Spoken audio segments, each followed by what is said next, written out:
Welcome to My Counselor Live.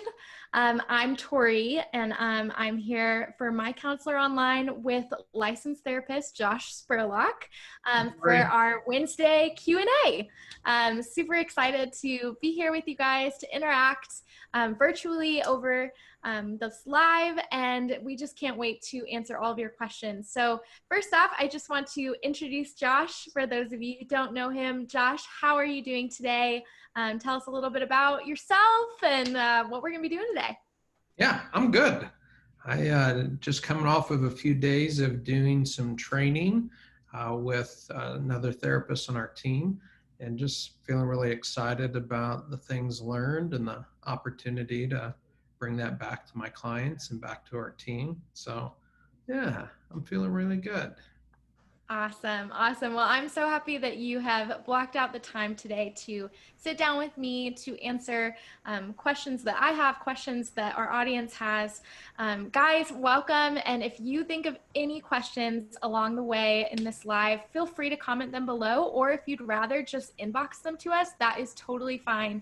Our producer is kind of keeping an eye on all of that and feeding us the questions as they come in. So we are going to jump in and get started. So let's jump into the first question. The first question we got is, how do I talk to my spouse about wanting to go to marriage counseling? Good question for Josh, who is very great at marriage counseling. So Josh, kind of tell us a little bit about how you would answer this question. Yeah, it's a great question and an important one, right? Because we know that it can be interpreted in different ways. Right. Depending on how you approach the question, approach the subject with your spouse, could cause a big fight, big blow up. Maybe it has before for you. For a lot of couples, it's not uncommon at all to fight about whether or not to go to marriage counseling or not. Particularly on the guy's side of things. Obviously, there's exceptions to every rule, and there are certainly gals that are resistant to the idea of engaging counseling. But like stopping for directions, men are notorious for like not wanting to go to counseling. That there's this sense of our pride that gets in the way, that somehow going to counseling means we failed, that we suck, that somehow we are not a good husband, otherwise we wouldn't need to go to counseling. And so the suggestion of, hey, maybe we should go to counseling comes across like a accusation that you're a failure as a husband, right? And that if you were doing your husbandry job well, then we wouldn't need to do this. And so it very often kind of creates a defensive response. Husbands, they'll be like, we don't need counseling, you just need to stop being crazy, or if you wouldn't, then I wouldn't, or we'd be fine, or it's not that bad, you're making too big a deal out of things. It's some defensive response, and it shuts the idea down. But it doesn't have to be about that. And our approach around it can influence how we experience it a lot, right? That if we bring up the idea or the subject in the context of a fight that we're having, particularly after we've been kind of riding on or bashing our spouse, or not being our best self and kind of throwing barbs and jabs, and it's kind of like in a finger wagging sort of way at our spouse, then you're just sabotaging it out of the gate, right? Much better approach to suggesting the idea is to really emphasize what it's about. And what it's about is our love for each other. Yeah. It's about a realization that I care very much about you. I care very much about our relationship. I know that I'm imperfect. I know that you're imperfect. I believe that you love me and that we want to really enjoy our relationship. And we keep getting hung up on some things. Like we keep having some of the same fights, same arguments. Maybe the details change, the dates change, but the heart of it feels not good when we have these kinds of conversations, where every time we try to talk about this subject, it goes south and kind of blows up on us. And I don't like that. I want to be able to talk to you about anything. I want you to be able to talk to me about anything. And I don't want to keep grinding around these subjects, whether it's sex or parenting or money or whatever it is that kind of keeps being this thing that we circle around and can't find peace on. I want to get through it and over it and on with enjoying happily ever after together. And I believe we can do that and believe that there are people who spend their whole life kind of coaching and helping people reach that place. And so let's not reinvent the wheel or waste any more time in of grinding away at each other around these issues. Let's get some help. It's going to reach out to somebody. And if we can bring that to our spouse in a context of a time that we're not in a big fight, that says, hey, this is not about me attacking you. This isn't about me failing, you failing, us failing. This is about us being smart. And wise people get counsel. Wise people consult with those that are experts in a given field, and they can help us. And I want that for us. Would you be willing to give it a shot? Can we Right. Yeah. No, explore? I just think of like coming at it, I mean, the question is, how do I talk to my spouse about this? Mm-hmm. And I just think of, coming at it with such a heart of humility of, Mm-hmm. hey, look, I'm not perfect. And just coming at it from that perspective, Mm-hmm. which, I mean, I think that, you made a great point about it can come across as an accusation. And I think, there are so many situations like that, when emotions are high, things are tense, where it can come across that way. I know that I have experienced that in my marriage. And so I think just coming at it with just a heart of humility and just coming at it like, hey, this is what I need. Yeah, it makes a big difference. If we come out kind of finger wagging, if the shoe's on the other foot and it's a husband who's kind of thinking that we should use some help, having the conversation right after we have a big fight about, not having connected sexually in a while and being like, you need to get counseling or we need to get counseling or something like that is just like, gosh, so divisive and so kind of undermines the relationship and just like sabotages it. Maybe we do need to talk through these things. Maybe there are some things that we can work on and have that area of our life not be a source of tension anymore. But it's gotta be surrounded in humility, and it's got to be surrounded in love and kindness and patience that says gentleness. Hey, care about you, care about us. Let's figure out how to not have this be a sore spot for us anymore. Yeah. Yeah. I love that. That's really great wisdom. Um, yeah. I mean, I think that can apply to more conversations than just, should we go to marriage counseling? I think that can apply to every conversation with your spouse, just coming at it, heart of humility, really with a goal in mind. Like, hey, I'm not just coming at this so that I can badger you and nag at you and make you upset. I'm coming at this so that we can find resolve. You don't find badgering and nagging to be very helpful with your husband? Not usually, no. Hmm, weird. Yes, yes, so good. So thank you so much for that question, that answer. And guys, if you are just now hopping on to our My Counselor Live event, welcome. We're so happy you're here on this Wednesday afternoon. I'm here, Tori, with our licensed counselor, Josh Spurlock, and we're just answering some of your questions. So if you think of any, feel free to comment them or inbox them to us, and we'll be answering them live for the next hour. So we're going to just jump into the next question, which also has to do with counseling.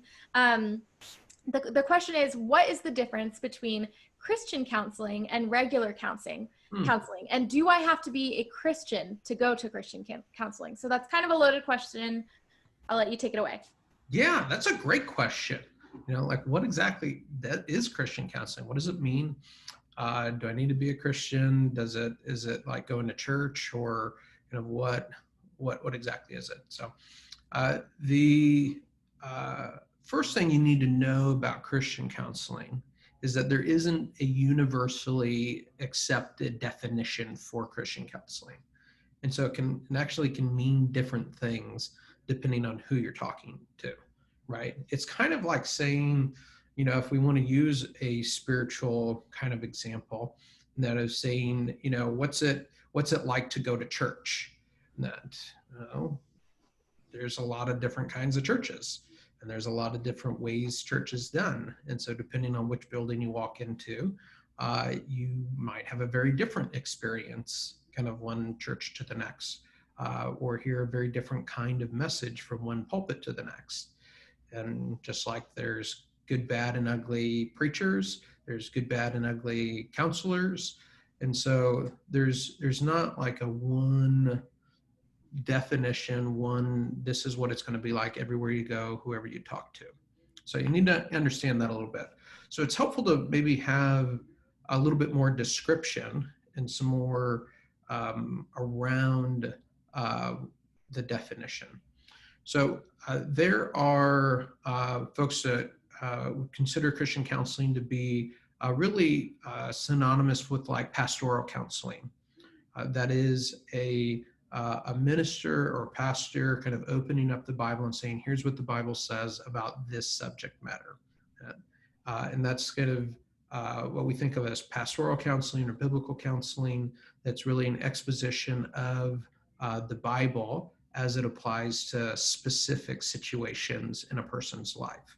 Okay. As opposed to maybe preaching from the pulpit that is more general and is using generalized examples to explain the scriptures and how they apply to people's lives.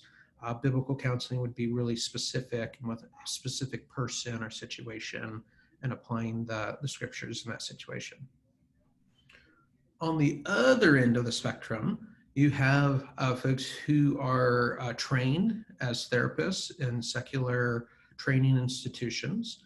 They went to school, studied psychology, learned to practice secular therapy, but hold as their personal faith a belief in Jesus Christ and a commitment to the scriptures, and they attend church, and they are Christians as a individual, and they are therapists.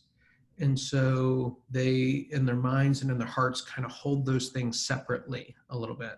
And I'm a therapist, and I do the work of therapy, and I'm a Christian. But if you sit with them in their therapy room, what you experience is basically what you would experience in most any other kind of therapy practice that you would go to. And in between those two is really where our practice, MyCounselor.Online, sets, and what we think of when we think of Christian counseling and what we would call a biblically integrated approach to professional counseling. That is therapists who are Christians, who are trained in therapy. It is that we've studied mental health and all that the mental health field in their research and study of helping people, and neuroscience and how the brain works and the body works, all of those different elements in what have been condensed into what are called evidence-based practices. That is, ways of doing counseling and therapy that have research behind them as being actually effective in working and helping people. So we're trained professionally to do counseling, but we're also trained theologically, that we study the scriptures and that we not only apply them to our own life, but we understand the application of to people's lives in the situations that they're facing. And so for us, when we approach the work of therapy, it's looking at the spiritual component of life from a Christian spirituality vantage point, from a scriptures, Bible vantage point, and talking about, in the course of therapy, not only how do we help bring healing by way of the evidence-based practices of mental health, but also through spiritual healing that's through the accurate and faithful to the scriptures application of the principles of scriptures to people's situation and dynamic. And so that's what we think of when we talk about being Christian counselors, doing biblically integrative work. That's what it means to us. And you don't have to be a Christian to engage Christian counseling.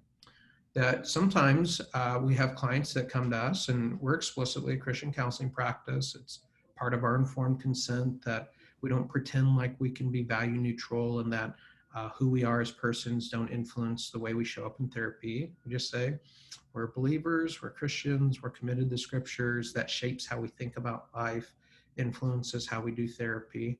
And so all of that is part of our informed consent process. But sometimes folks just see Christians as being good people and say, you know what, I'm, have maybe a Christian upbringing, or a grandmother that was a Christian and she was wonderful. I loved her. And so in this season of need in my life, I want to work with somebody that has kind of a faith or spirituality background, that's important to me. Sometimes it has to do with our commitment to marriage. I'd say that, Christians hold marriage in high regard, and I'm wanting to work on my marriage, so I want to work with somebody that holds marriage in high regard.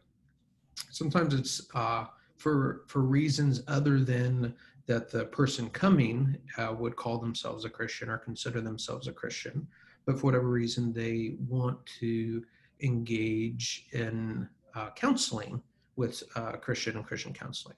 So yeah, work with lots of folks that would fall into that scenario as well.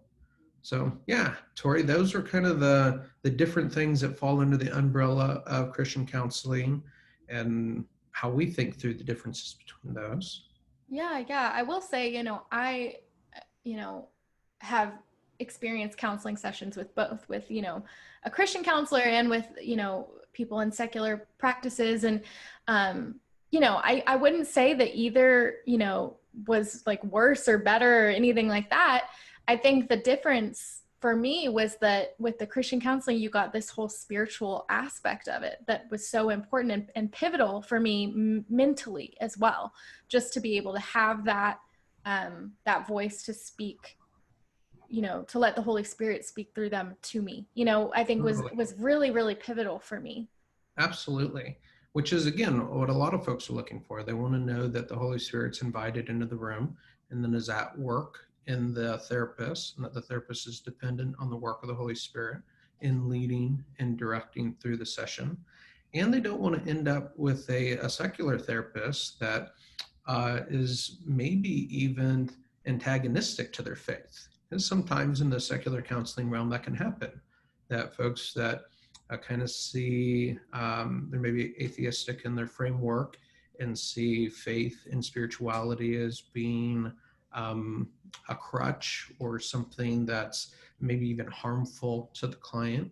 And they can pretend to be value neutral in their approach, but at times can be undermining or antagonistic to a person's faith in a way that it doesn't feel good to the client. And that's why someone might uh, have a bad experience with a secular therapist setting. It's not to say that all secular therapists are like that or that happens in the professional field. I've interacted with lots of secular therapists who very much are professional in the way they practice and respect their clients, and that I believe could really be helpful to people and are really helpful to their clients. And so I'm not of the mindset of all secular therapists are evil and bad and destructive, but there is something different about Christian counseling as we practice it, that for those who are committed to their Christian faith and want to experience change in their situation, bring something very different and meaningful. Yeah, absolutely. I think, and I mean, you kind of touched on this. It's hard to sort of generalize it, within the question, just because every person has a different experience. Every person's story is different, both the counselor and the person coming and being counseled. And so I think, it comes down to just, where's the Holy Spirit leading you? Where are you at? What do you need? And the Lord wants that for you. He wants to give you the things that you need. And so I think it just comes down to you having that personal conviction of what is needed, Yeah, Absolutely. absolutely. Awesome.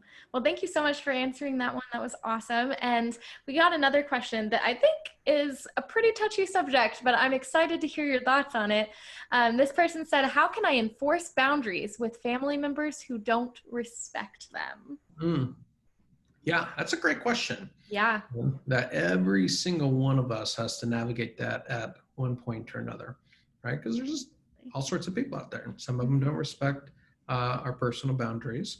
And so it can be really uncomfortable, can be really scary, it can be really challenging. Yeah, and I mean, I think it's hard, they say family members. I mean, it's so hard when it's family because there Yeah. is such a balance there.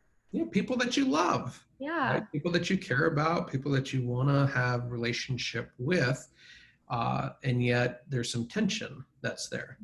And sometimes family members are the worst offenders, right?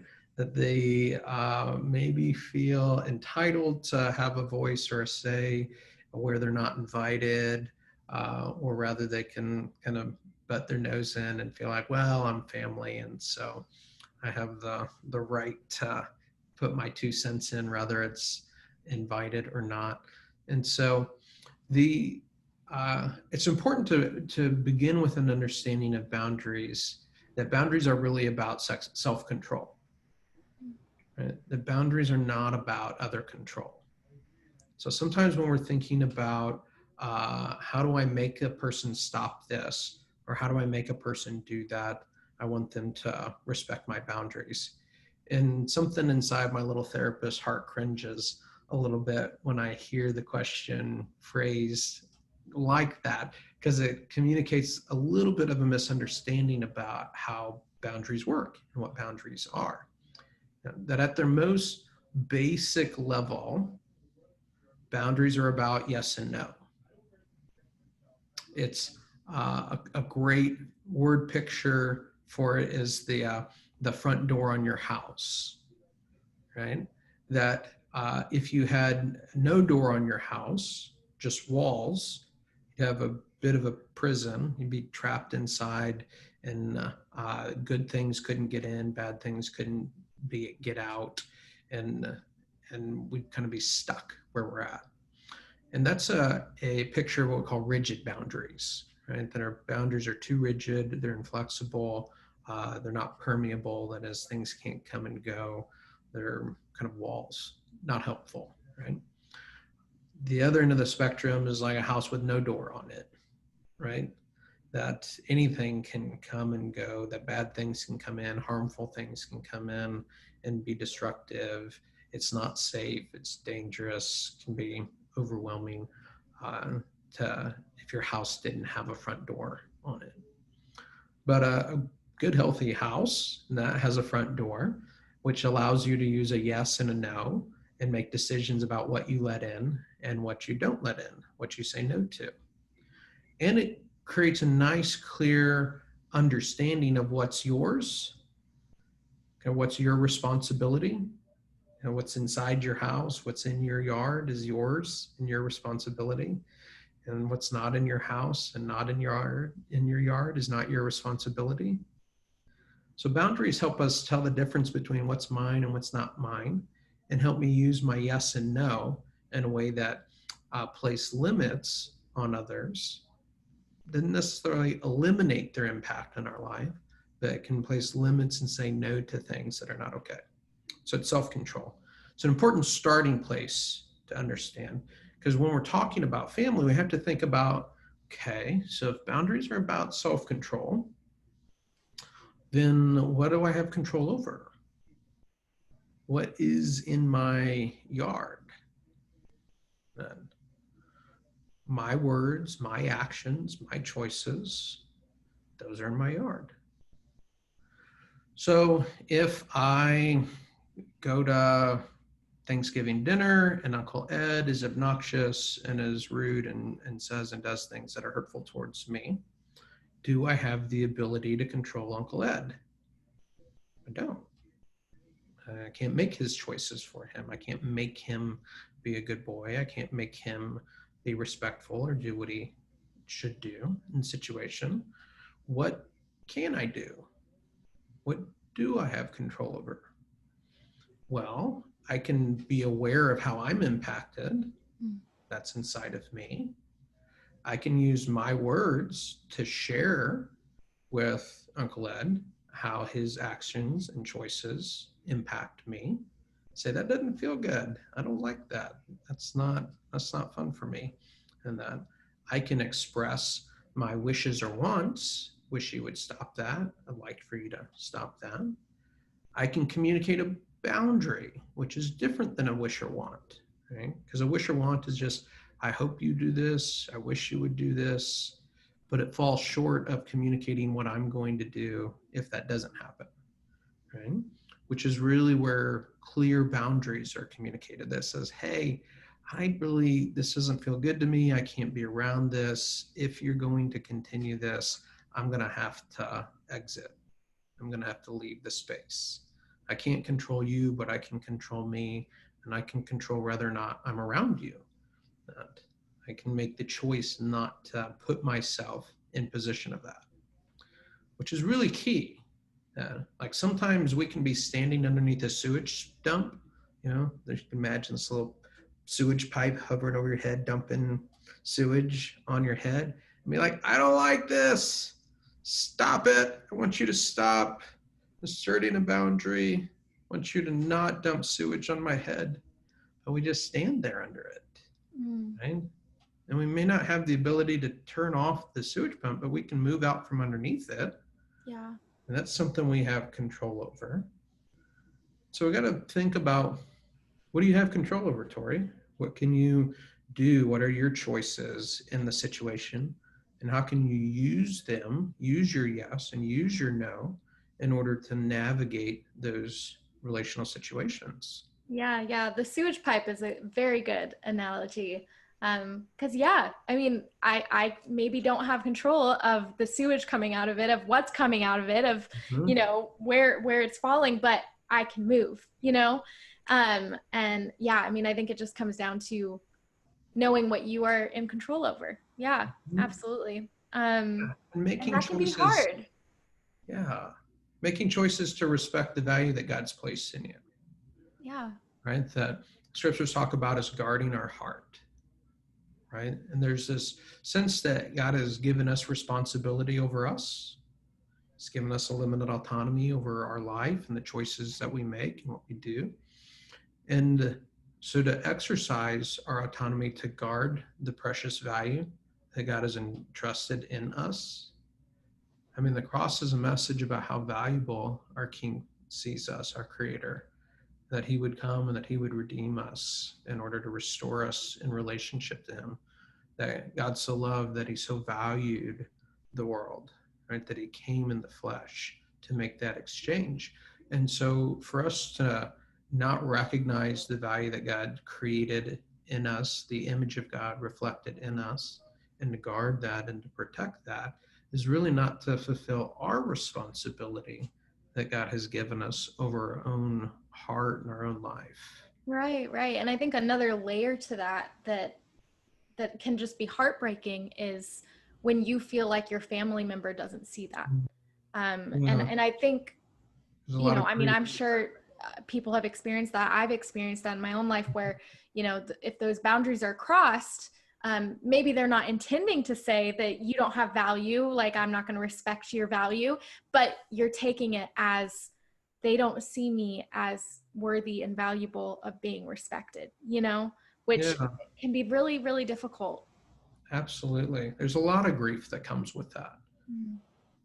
right? That we want those that we care about and that we love and our family members to see us, to see our value, to respect the value that God's placed in us, and to validate that we're worthy of being treated with respect.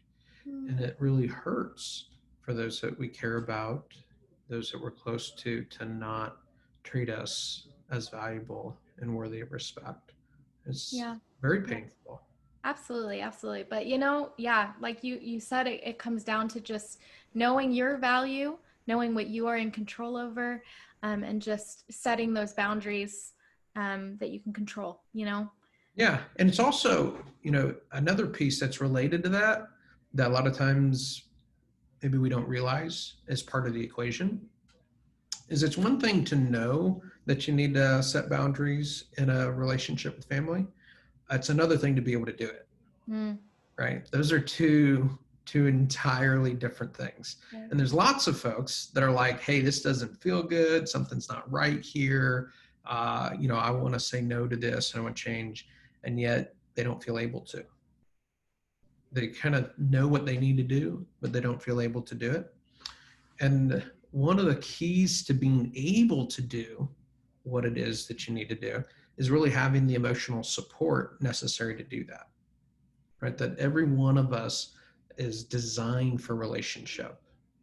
Every one of us needs people, and we need people to care for us and support us and be there for us, and that we draw from those resources emotional support and courage and strength to kind of face hard things in life. And if I'm lacking in those resources outside of my family or a particular member of my family, and I lean on that one individual for all of my support, then I am not going to have the resources to draw from to stand up to that individual.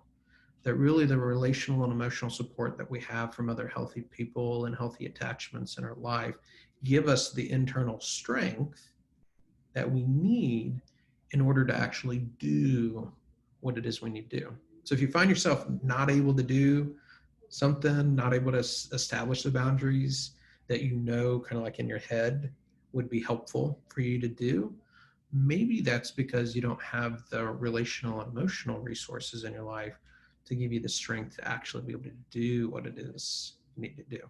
And so the first place then is to recognize that and begin working on developing those resources in your life. Yeah, yeah, that's good. So let's recap really quick. So we know what boundaries are, right? And we know, we got to find what we can control, our own selves, our actions, our responses, those things. And then having that support, having those relationships that, make you feel empowered to set those boundaries, and to move away from the sewage faucet. And, yeah, absolutely. You're on your way to being a boundaries pro, Tori. That's me, a boundaries pro. I'll add it to the resume. Perfect. Awesome. It's not a bad thing to be a pro at, it's a pretty great thing to be a pro at. Oh, such but freedom. but I Freedom. definitely would not call myself a professional yet, but I am learning. Thank you for that insight, that wisdom, Josh. I really appreciate it. And I hope the person who asked the question appreciated it too. So Yeah, thank you for the question. yeah. So let's move on to the next question that we got. I'm going to read this for you. This says that I struggle with depression and deep hopelessness, partially in response to circumstances in my life that aren't very flexible. I'm thankful for the Lord's nearness to the brokenhearted and the fact that our tears are precious to Him, but the darkness is still thick.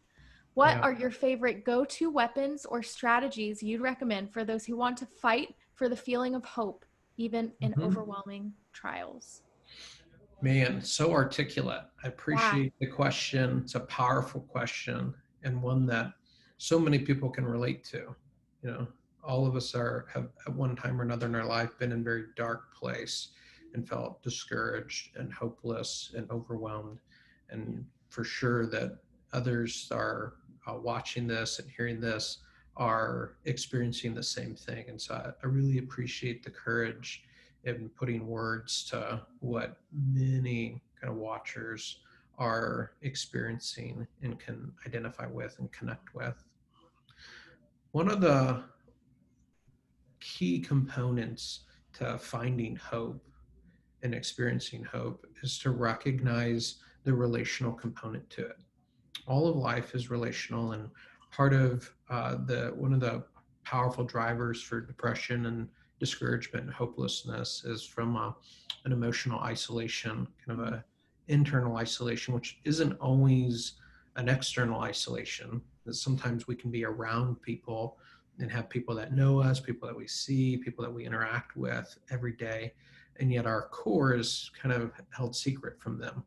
That what we're really going through and the real struggles of what's happening in our heart is not known. We're not seen. And so we oftentimes, hear about individuals who end their life, complete suicide, and it's just a shock to those around them. They're going, I had no idea that they were struggling. I had no idea what was going on with them, that the enemy had been effective in isolating them, even though they were around lots of people. And so it's completely possible, even if we're externally connected and engaging folks, for internally for us to be very isolated. What does that kind of look like if you're internally isolated?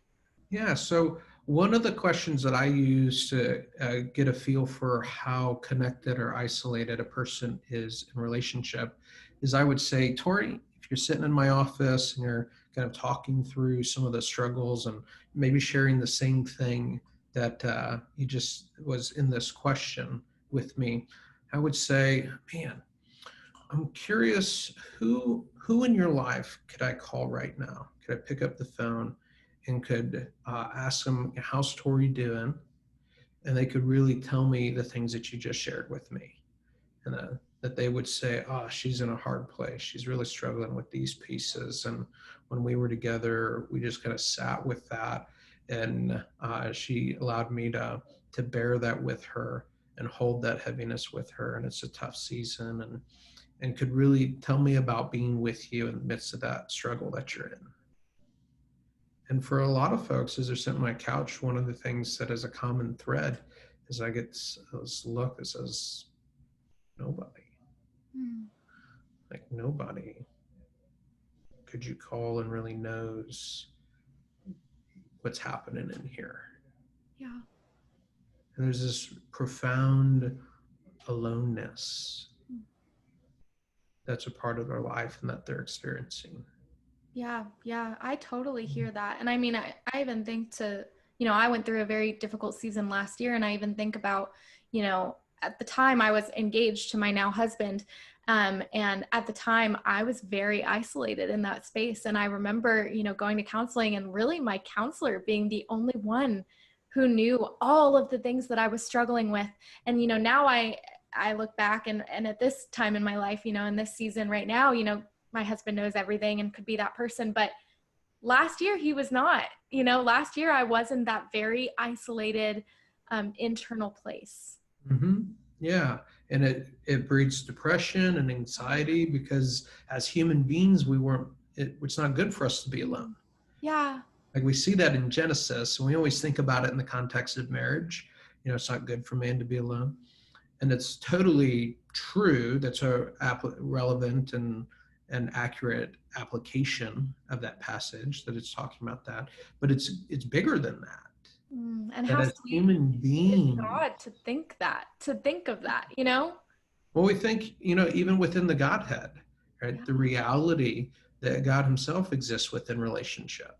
Mm. That if you're a Trinitarian believer, there's this idea that Christ exists, or that God exists in three parts: His Father, Son, and Holy Spirit, and that they're eternally in relationship with one another, and that reflection of God in us says that we are in need of being in relationship, Mm. and that it's not just a relationship between us and Christ, which is where a lot of times believers will be in error.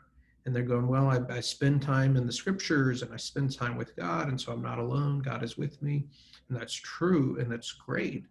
But God didn't create you to live on an island with just He and you. That God designed us to be a part of a body. That's And good. Yeah. and if I take my finger and I cut it off from my body, it doesn't live very long. It gets pretty hopeless pretty quick because it can't survive cut off from the rest of the body. And as people, human beings, we're the same way. And the enemy likes to get us isolated and cut off from people, and it becomes a really dark hole. Ecclesiastes talks about the man traveling alone who falls in a pit and there's no one to help him get out, Mm. right? And we experience that so much in life. It's not always a physical hole in the ground pit that we fall in. We fall into a pit and we're alone and there's no one to help us out of it. And it's really, really hopeless, discouraging. Yeah. And Yeah. so, yeah, so I would encourage you that you're not going to be able to find the hope that you need in isolation. That the road to finding healing and finding your way out of that dark place is going to involve some people in your life, and maybe you don't have any. Sometimes professional counseling steps into that void because you go, well, how do I develop that? I don't have any safe Mhm. people in my life. I don't know anybody. I don't even know where to turn. And so sometimes professional counseling bridges that gap and kind of steps in and is kind of a person that can be with you, instantaneously of sorts, that they've got training and experience to be able to join you in that vulnerable space, in the Mm. safety of confidentiality, and the professional relationship makes it safe to be vulnerable in that way faster than just finding a friend on the street or something of that nature.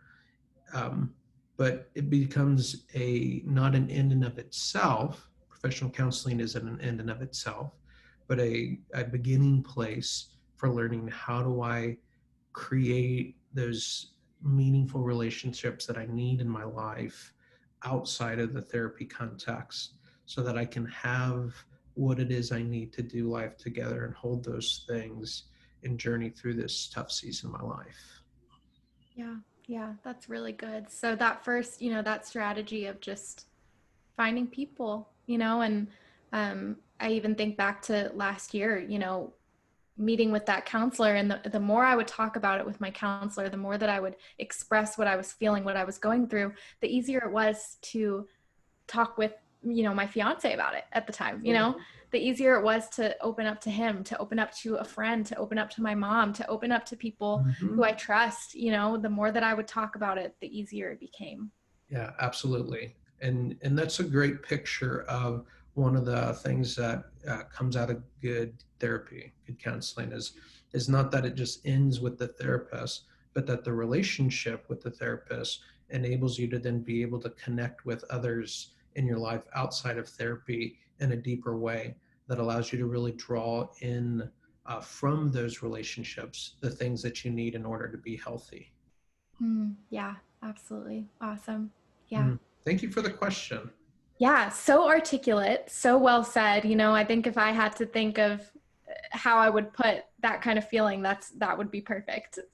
So articulate, well said, and I love the heart within it of, I know God's good. I know that, Mhm. he's close to the brokenhearted, but Know it, but struggling. man, I'm struggling to feel it Yeah. right now. Yeah. Yeah. Yeah, really good. Awesome. Well, I hope that this is encouraging to who asked that question. Thank you so much. Um, so the next question is about some postpartum things. So this Mhm. person said, I'm about to have my first baby. How can I Okay. prepare for the emotional, mental challenges that are commonly associated with postpartum season that Mhm. everyone talks about? I Yeah. would love to know this too. I'm not pregnant, but of course, this is a curiosity of mine. Yeah, totally. Right. And just such wisdom in the question, right? That a wise person sees danger ahead and takes refuge, Right. but the She foolish sees that it's person common. goes blindly on and suffers the consequences. It's what Proverbs tells us, right? So you're like, hey, I have seen people go down this road and it be not good. What can I do about that? How do I Right. head that off? So, yeah, it's good. Appreciate the question. Some of the answer can piggyback off of just the answer to the last question, Mm. right? That having a baby, strangely, can be super isolating. Oh, That totally. that initially, a lot of times, if you've got good support network around you on the front end, there's a whole lot of support, hopefully, right? You got family, parents, mother-in-law, sisters, friends that kind of are celebrating with you and come in in the first few weeks following having the baby, everybody's celebrating and there's lots of hands to kind of pitch in. And maybe there's some good paternity leave that's allowing a husband to be helpful and engaged. And then things kind of settle out and all the help kind of disappears. Yeah, I've seen that in my friends' lives who have had babies, and just talking with them 3 or 4 months in, and they're like, I was really enjoying this at first, and now I'm really struggling. Mm-hmm. Totally. That's a normal experience. And really, when tend to see a lot of the postpartum stuff really start to set in. right? That there's biological components, so there's a lot of change happening in the body hormonally and post-pregnancy body trying to get back to being, a not pregnant body. So you've got that going on. The brain needs sleep. Every brain needs sleep. Mommy brains need sleep. God didn't design the brain to run without sleep. He could have, interesting enough, right? He's God. But he chose to design our body in such a way that it needs a rhythm of regular sleep, which is like 7 to 9 hours for most human beings to run optimally. Uh, and so babies don't seem to appreciate mommy's need for sleep. They're more consumed with their own needs for food and closeness and dryness and other things. So there's just a lot of different features that are going on. But one of the pieces that you can be very mindful of is I'm going to need people to get through this healthily. And that I'm not going to navigate this on the other side in isolation and just be like somehow super mom that doesn't need anybody, can do everything on her own, and it all work out well. You're going to need to kind of consistently and regularly, especially over the first like year, kind of build in intentional times to be getting together with other moms and connecting with them. You just need it. You need others that can hold the heaviness of it, the frustration of it, the difficult times, uh, both, the embarrassment, shame, fear that you feel when you're struggling with different things. Being a new mom, you're like, I thought this was supposed to be natural and easy. And, I'm a woman, I'm made to be a mom biologically. Why is this so dadgum hard? And why does sometimes I love my baby and sometimes I'm like, it's a plague. And this is the fear and shame that can be felt around I'm a bad mom because I'm feeling these things or struggling with these things. That can only get worked through in relationship. It can only be setting with a good friend that can look you in the face and go, been there, done that, get it. This is normal. I can hold this with you. You're going to be okay. It's okay to acknowledge these things and can just love on you, support you through that. And that the relational support, uh, not just in the first weeks following, but the months Mm. kind of following that is a huge component of it. I'd love to know, But how could, someone's spouse support them in that? yeah, totally. Recognizing that need, is one thing. That part of making that possible or making that able to happen means a spouse stepping in and going, hey, how can I facilitate that? One, how can I encourage you to do that?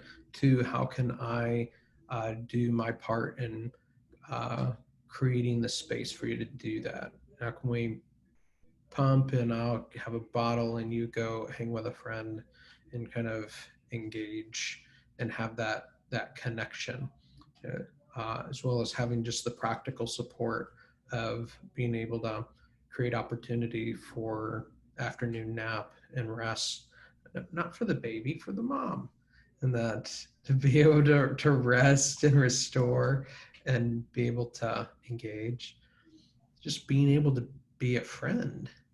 Right? Yeah. Sometimes we can come home, especially guys, and we don't know what to do. We're like, what do I do with my hands? I don't know how to be helpful in this situation. And maybe what she needs from you, not maybe, part of what she needs from you is for you to just be able to hold the hardness of that with her. Mm. And sometimes to hear your wife kind of sharing how hard something is kind of feels like bumps into a piece in us that we're supposed to like be able to rescue the damsel from distress. And if she's in distress, then I must be failing at my job. And then we can get all defensive about, you know, that being triggered for us. And so being able to go, no, it's okay. This is hard. And I can just hear it and hold it with her and care about how hard it is. And that's okay. And be a friend to her, um, can be super helpful. Other things, practical things, diet, exercise, food, all the things that healthy human bodies need in order to be healthy become Things that especially can be important. hard to neglect when you have a new baby. Totally easy to neglect Yeah. when you've got the demands of new baby, but neglecting those basic things have big implications in terms of Mm-hmm. your body having what it needs in order to keep another human being alive and have you be in a healthy place. And sometimes you need some medication. We need drugs, the good kind, right? The prescription kind, the kind that not just any drugs, and that. But sometimes the brain is having difficulty getting in balance. It's not about personal failure. It's not like if you were a stronger human being, you could will your brain chemistry to kind of be differently. Sometimes the brain just has difficulty getting things back in order. And so sometimes it's about the humility of going, I'm struggling here. I need to head this thing off and help my brain chemistry get back into normal levels so that I can function like I normally would. And so, being on an antidepressant that helps restore brain chemistry to balance for a period of time while you're kind of getting through the body transitions and life transitions is completely valid. And I'm thankful to God that those things exist. Sure, it's obnoxious.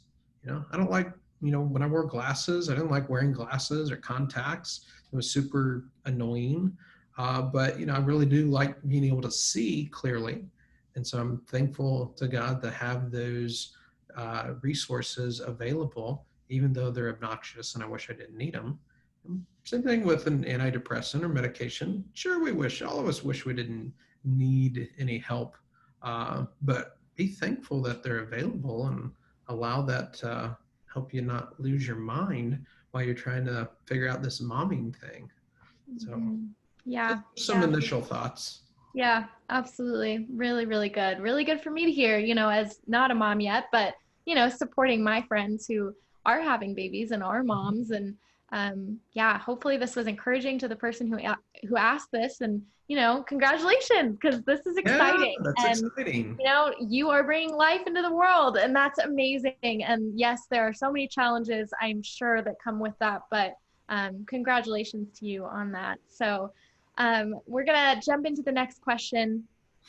This question kind of has to do with everything that's going on in the world right now. This Mhm. person said, with all of the unrest in our culture and online, I want to be engaged in the current dialogue to support those who are marginalized and hurting. However, I'm also feeling drained and stressed due to the constant conflict and hostility around the unrest. How do Mhm. I balance the desire to be involved while also needing to take care of my mental emotional state? Yeah, good question. Good question. That uh, the the thing that I would encourage you to try to do as much as possible is engage at a grassroots kind of level rather than at a macro level.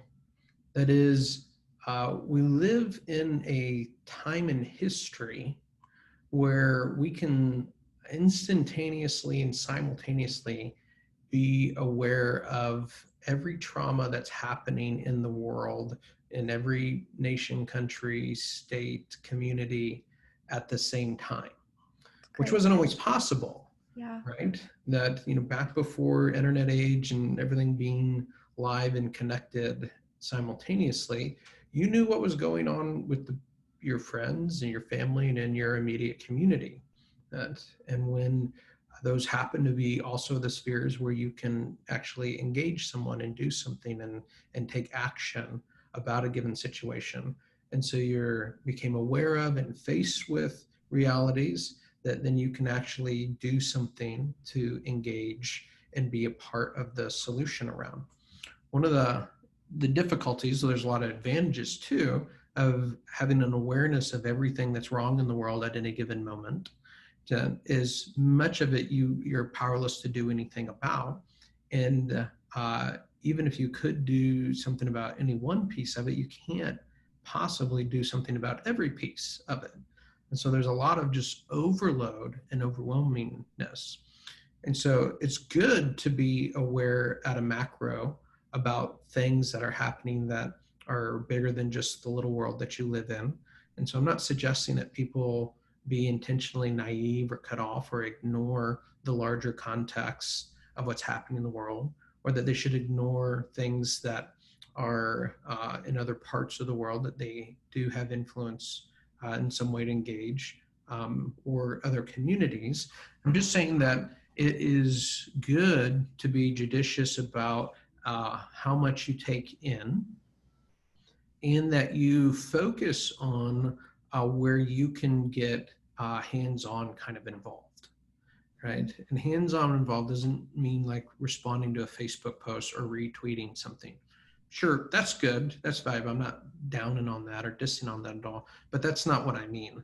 And that what I mean is, uh, the people in your community, the people in your neighborhood, the things that are happening that you can sit in a room with and have coffee and engage, the person that you can get on the phone with and say, hey, how's this impacting you?